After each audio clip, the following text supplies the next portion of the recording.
channel. If we haven't met before, I'm Kari Gregor. You had me at hello. I'm so glad you could join me today. I'm making plant-based chicken enchiladas with a creamy white enchilada sauce. It's a soy-free, oil-free recipe. Let's get into it. First thing we're going to do is weigh out our plant-based chicken nuggets. These are plant-based nuggets that we made in a previous video. Please see the informational card above or the description below. Weigh out 10 ounces of the plant-based nuggets. Put them into a crock pot. Add 2 teaspoons of minced garlic. We have 2 teaspoons of vegan chicken bouillon powder and a 1/4 teaspoon of ground pepper and 2 teaspoons of sugar. This is optional. Add in 1/2 cup of water. Just put these things into the slow cooker, cover that, and let it go for an hour or so until the chicken nuggets are defrosted. We're using our scale again to weigh 12 ounces of baby portobello mushrooms, and then we just slice them up. This gives our enchiladas some texture, as there's going to be a lot of creamy ingredients in here, and the mushrooms really give it a lot of texture. These cutting boards are marvelous. You can just roll them up and then put the mushrooms into a plastic bag. We're going to marinate these mushrooms. They will absorb so much flavor if we give them a little time to marinate. See, aren't these wonderful? You can cut on them and then fold them up and put the ingredients where you want them. 2 teaspoons of chicken bouillon powder, 1/2 teaspoon of sugar, that's optional, 1/2 teaspoon of garlic powder. To this, add 2 teaspoons of apple cider vinegar, 1 tablespoon of lemon juice, and 3 tablespoons of some sort of white wine, a cooking wine. This is a white Zinfandel. And then we force all the air out of the bag that we can. Massage the ingredients until we get that marinade evenly distributed. There, then we'll just set this aside and let it absorb that flavor. Well, that is marinating. I'm going to chop up 1.5 cups of chopped sweet onion. See how fantastic these cutting boards are. I'm also chopping up a frozen chipotle pepper. I usually open the can of these up and then freeze the individual peppers so I can add them when I want to add some ingredients. I'm going to be using grated cheddar cheese. We made this cheese in a previous video, so please see the link above or in the description below. The cheddar cheese grates beautifully, but you don't have to use it if you don't want to. We're also using a jack cheese or a Swiss cheese. You don't have to use this either, but it is a wonderful way to use some of the cheese that you make in your cheese cave from our previous series.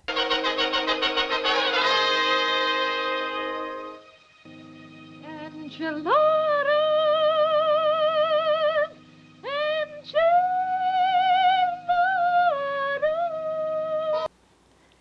After the crock pot has been going for an hour or two and the vegan chicken is defrosted, get in there with a couple of forks and shred it up. This recipe is quite mild, but you can spice it up by adding a little bit more chipotle pepper to your liking. If you are wondering where you could get some of the items or ingredients that I use in this recipe, please check the video description below. There will be some links down there.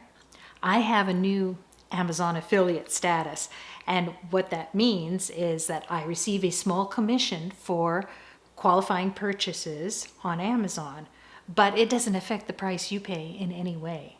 So if you choose to purchase something that I've recommended, great. If not, great. You will simply be supporting this channel by using the links below to go to Amazon.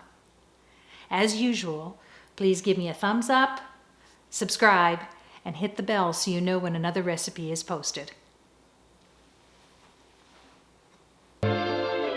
All over town where the song goes, the enchilada man. Come gather round for the song of the enchilada man. Our plant-based chicken nuggets have defrosted in the slow cooker, and I'm shredding them up. You want them so that they will mix in with the other ingredients. You don't want to have a big chunk of plant-based chicken. All right, here is everything that's going to be going into our recipe. There is a link to a printable recipe card in the description below. Cream cheese. We made this previously. See the informational card above or the description below. I can it about 7 ounces per jar, so I'm going to be putting 2 of those jars into this. You can use 14 to 16 ounces of the cream cheese. I've got 1 cup of the grated cheddar and 1 cup of the grated jack cheese. Those jack cheese and cheddar cheese is optional. You can just put in more cream cheese if you don't want to use them. Then we have our marinated mushrooms. And we have 2 teaspoons of minced chipotle pepper and 1 teaspoon of minced garlic and our 1.5 cups of chopped sweet onion. We also need 6 tablespoons of plant-based milk. This is an almond milk, but you can use whatever kind of plant-based milk. And then the contents of the slow cooker. Let's get going, and we're going to saute the vegetables. You do not need any oil.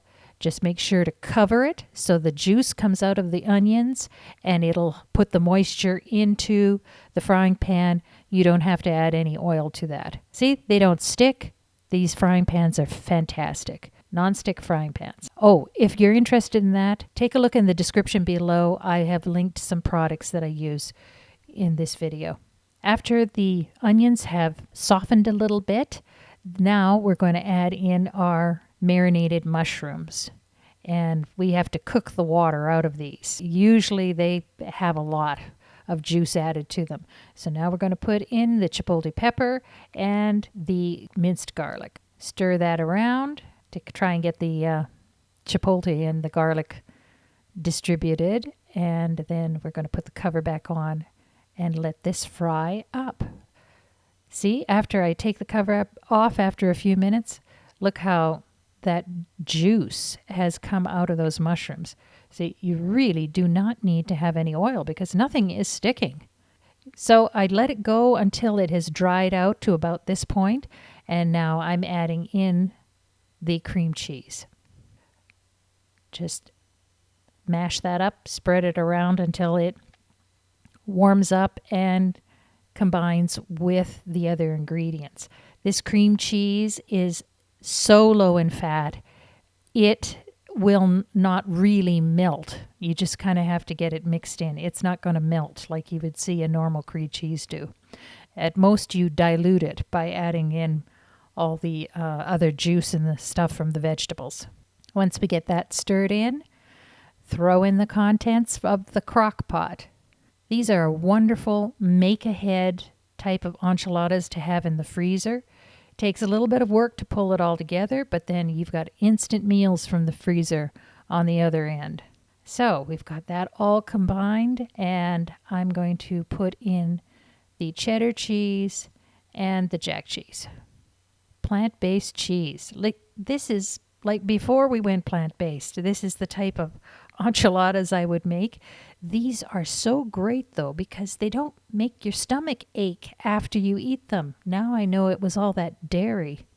And speaking of, I'm going to add in the plant-based milk. You can see this mixture has gotten very thick, and so we need a little bit of dilution to soften things up. That's what the milk is for. Stir it around, get it combined, and this is ready. Enchiladas, so nice and hot. Enchiladas, I got. It's preferable to use whole wheat tortillas. My husband doesn't particularly like the whole wheat ones for this, so I am just using plain flour tortillas. A couple of heaping tablespoons, and these are the medium-sized ones, not the small tortillas, medium-sized ones. I forget what the measurement is, but they come 10 in a package. And I roll it up and then roll it in a sheet of wax paper. So a couple heaping tablespoons of the filling, and then spread that out so that it's going to be evenly distributed for your enchilada. Roll it up and then roll it up in the wax paper so they can be put immediately into the freezer. You can do a whole pan of these, and instead of using the sauce that I will use, you can just put on a can of plant-based milk of some kind. I would use coconut milk. It's nice and gives a little bit of a sweetness to it, and you can bake them in the oven. But for individual meals, we are just 2 of us in this household, so we go through small meals, and it's nice to have something that you normally would be used for a large crowd. We can put on quite a fancy dinner. Now, see, take a look at that. See how much I got. This made about 20, plus the 2 that I'm going to serve up. Label them and put them in the freezer. Make sure you date and label. This was your idea. You're the one who allegedly made the enchiladas. Yes, so try to keep up. I am pulling out of the freezer from a previous recipe, the jack cheese sauce. Please see the link above or the description below for a link to that recipe. I freeze it in little sandwich bags so it's just enough for 1 plate full. So I'm going to be defrosting 2 bags because we'll be making 2 meals for us. But I freeze it flat like that so I can even just break off if I don't want to use the whole bag of sauce. I can break off and just take what I want. Now, this has been in the microwave for about 30 seconds, maybe a little bit more. You can see it starting to defrost. The key with this sauce is to stir, stir, stir. As heat it a little bit, stir it, heat it, and stir it. And there you go. We're ready to serve.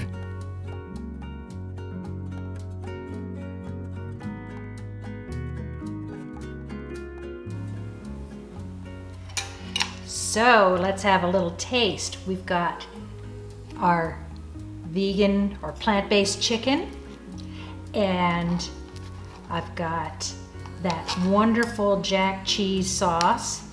It is so convenient to have this in the freezer and then just pull out a couple of them at a time, whatever you're going to eat for dinner, and put them in the microwave.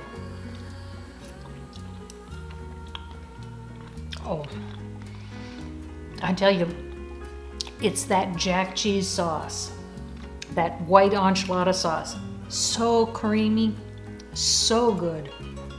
And the cheese inside of this is so good. Usually, I have another recipe that we'll be doing later at another time that's uses the plant-based beef barbacoa inside. So we often will have combination plate when we have dinner. We'll have one of the white sauce ones and then one with a brown sauce on it or a tomato-based sauce. These are so good. So good. Well, if you found this video useful, give me a thumbs up below and leave a comment. Let's see, next video is going to be vegan Italian sausage pasta sauce. So, while you're below in the description or below in the comments, leaving a comment, click the subscribe button and ring the bell so you will know when that video is posted. Thank you for watching.